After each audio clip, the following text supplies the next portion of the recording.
Ah, hello there, adventurer. Welcome to the Crooked Cleric, where the ale is great and the tales elate.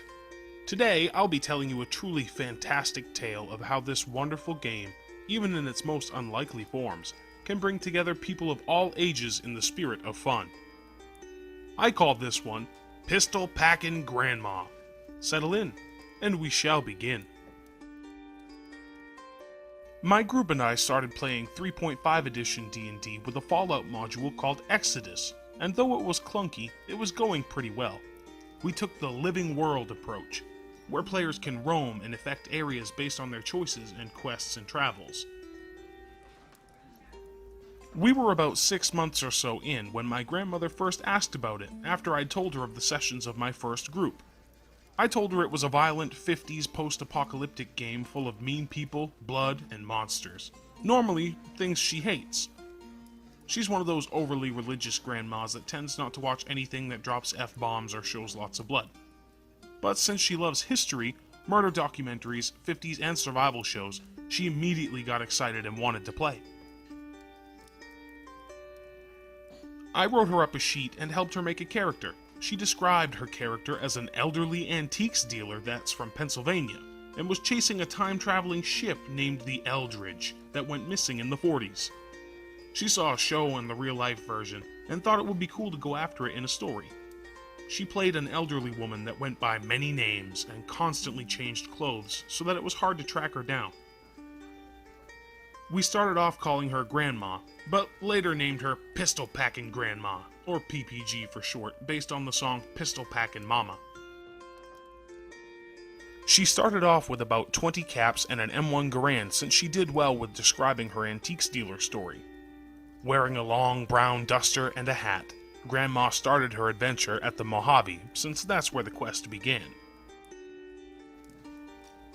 She got a job through a caravan after showing she had high medical skills and would be valuable as a nurse.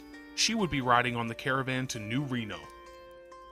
The adventure went pretty normal until she came across 3 guys beating up a ghoul. I began reading out the scene and how interaction works when the first thing she did was blow the knee out of one guy. He topples to the ground. She aims at his other knee and makes her demands. "Get your friend and get out, or I'll blow out his other knee!" The level 1 enemies took their lead pipe and charged her. She shot a second time, blowing out his other knee. She then points at the stunned enemies. "Drop him and run! I mean it! Next shot is going to his liver!" She rolls to intimidate them with advantage and passes with flying colors. They drop their stuff and hightail it from the area. She helped the ghoul and bandaged him up. She was rewarded lumpy fruit and went on her way to get a long rest. The next in-game day, the caravan rides for a few hours until hitting a checkpoint. It was a small military base run by the Rangers. As the lead merchant Hank focused on payment and paperwork, she decided to haggle for an extremely beat-up Jeep.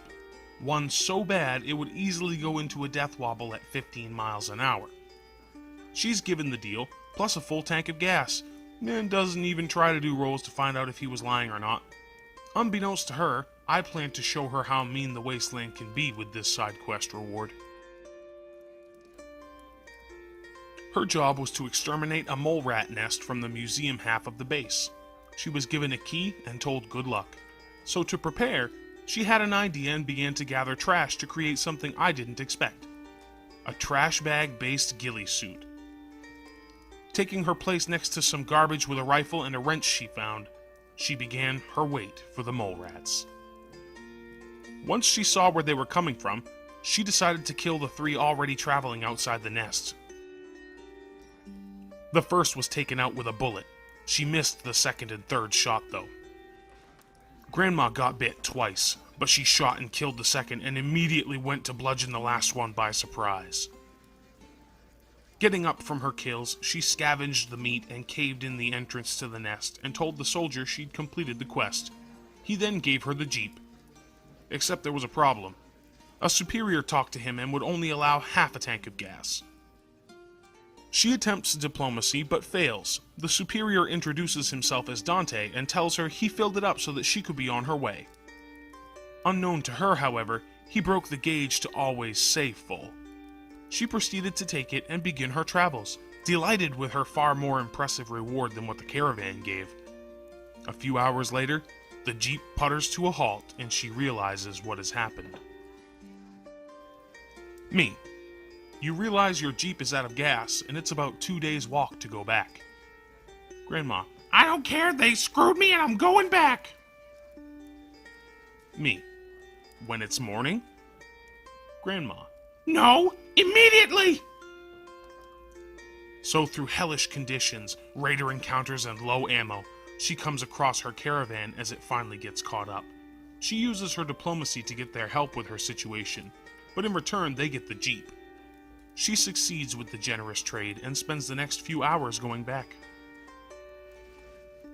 She arrives at the checkpoint doors and replies, You screwed me! The Jeep didn't have a full tank! Now I want a second one with a full tank of gas after what you did! To set the scene for you, these were all level 6 Rangers in full gear in a huge group of about 30. They are well armed with 4 snipers and 2 minigun soldiers. The rest have rifles and revolvers. Dante comes to the door and pretty much tells her the work was barely worth the Jeep, let alone the gas, and she should be thankful. They argue further, and after a few failed diplomacy rolls, he gets aggressive and said he'll shoot her if she doesn't leave. So she left, and began carefully planning guerrilla warfare against the well-armed military base. She started by using her merchant connection to cut off trade to the base, aside from contaminated food and irradiated water. She returned a few days later with her armed caravan and replied, Alright, Dante, if you want healthy soldiers, you'll work with me. Now I want 4 Jeeps and 4 full tanks of gas. He chuckles and orders the soldier to fire warning shots at her, so she immediately backs off and goes back to planning. Over the course of months, hours in real life, she learned that trade wasn't good at all with the Ranger faction ran settlements nearby, so she carefully began to fix all the problems of Ranger ran settlements, carefully replacing the law with armed merchants and kicking out the faction. With a good trade of food, water, weapons, medicine, and the death of minor raiders that are causing problems, one by one she toppled the Ranger-controlled towns in quick succession. She then fully cut off the trade. She then returned to the base with her caravan fully armed with pipe rifles and jury-rigged guns. Alright, Dante, now I want 8 Jeeps and 8 foot... She's interrupted by the fire of 5 soldiers who went first. Dante shouts, Your caravan will die after those acts of terrorism against us! As 2 shots hit her immediately, knocking her health to bloodied quickly. A slaughter of a gunfight ensued. To the shock of the caravan, Dante's men mowed down their people with their superior weaponry and skill. Between frenzied Brahmin and fleeing merchants, Grandma grabbed an escaped Brahmin and immediately escaped with the rest of the fleeing people. I expected her to give up right then and there, since it nearly killed her character and slaughtered the faction she had newly began. She calmed them down and gave a speech, citing the new towns they took, booming trade, and their sheer numbers. She proclaimed that it wasn't an act of power what the soldiers did, but an act of fear for what they had accomplished. She promised them riches, doubling all they currently have, and then some if they continued to follow her lead. Otherwise, they would make an enemy of the Rangers at this checkpoint for the rest of their lives. With a fantastic speech, points, and a few great rolls, they were on board one more time. But now, we're fighting differently, she replies. Over the course of a few days, they finally cut power to the base and waged her war in quick succession, surrounding them while throwing crafted Molotov cocktails at generators, buildings, tanks, and tents. The men were far too busy and in a total panic to fight them and the fires, giving Grandma and the merchants more than enough time to retreat.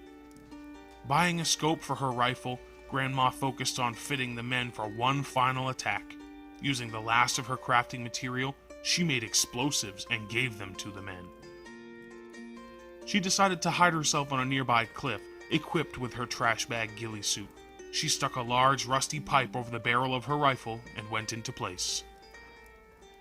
Debuffed from contaminated food, water, lack of sleep, low morale, and medical supplies, the soldiers were weak and low on health and good rolls after all their bad stats were calculated. The merchants made their first move attacking the entrance, shooting at guards at their posts in such high numbers and volume that even with low damage, it was chipping away great amounts of health with each turn. With Molotovs to push the soldiers back and pipe bombs to blow the doors open, they breached the entrance and had full attention of the Rangers. Then they started pulling out the big guns. Except unknown to them, Grandma began dropping the snipers with the help of her new scope. One after another, she began aiming at their guns, their legs, and their hands. With a stealth crit modifier, the ones who didn't die were too sick, crippled, and damaged to get proper shots on the merchants. By the time they realized what was happening, it was too late. The base fell to the level 1 Grandma and a bunch of pipe rifle-toting merchant NPCs. From ammo to guns and gear, merchants began looting the place of everything it had left over. 2 Rangers were left alive in the base, Dante and his bodyguard. As the place was looted, Grandma had the 2 men stripped of weapons and ammo, and then she said, "All right, Dante, now I'm taking all the vehicles and all the gas." Shocked and in complete dismay, he's tossed from his own base and given freedom to go to the next town without prosecution. Grandma explained that she felt the best tactic for keeping enemies at bay is fear. She wanted these 2 alive to tell the tale of what happened at that base. Grandma left the base with all the vehicles, from motorcycles to jeeps and even water tankers. She had enough to make a hefty amount of money and repay the merchants.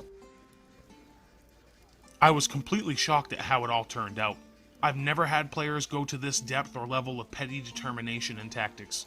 I expected her to go rogue and maybe steal from them or murder hobo at the first realization of what raider factions were, but I didn't expect this. It took me an entire page front to back of notes and tally marks for me to calculate all the insane amounts of XP she made.